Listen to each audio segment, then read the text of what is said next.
რაც შეეხება ზვიად ჯანგარაშვილს მეამბებუშები უკვე რამდენიმე წელი განმავლობაში მაშინ როცა მან დატოვა ინსპექციის უფროსთანები და კიდევ უფრო შეუძლია მოსახლეობას.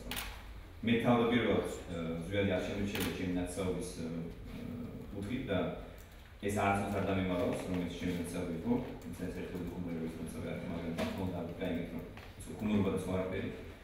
ჩვენ შევედი კულტურის დროს კულტურის სამინისტროში ჩავაბარეთ განიერთებული სამინისტრო მაგეთ პროექტის განმავლობაში ჩვენ დავაკეთეთ დაახლოებით 1500 ადამიანის გადაადგილება და სამჯერ შევცვალეთ გადაიგეს იმის მიგაჩნიათ რომ უნეტეს მარკეტის საქმე ძალიან ხდება. ძალიან რთული მუშაობა გავწიეთ სულ რამდენიმე პრაქტიკულად მარკეტ შევედი სამინისტროში მე და რამდენიმე ადამიანი მათ შორის იყო ზვიადი რომელიც ერთგვარად მივიდა გვერდში.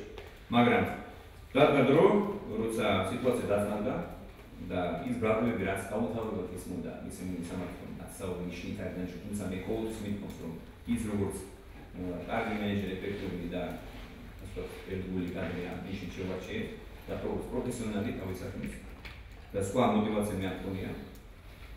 ამის მიუხედავად მე მაინც გადავწყვეტე რომ მაშინ თვითონ მოვიდა ინიციატივით რომ დატოვებდა ინსპექციის თანამდებობას.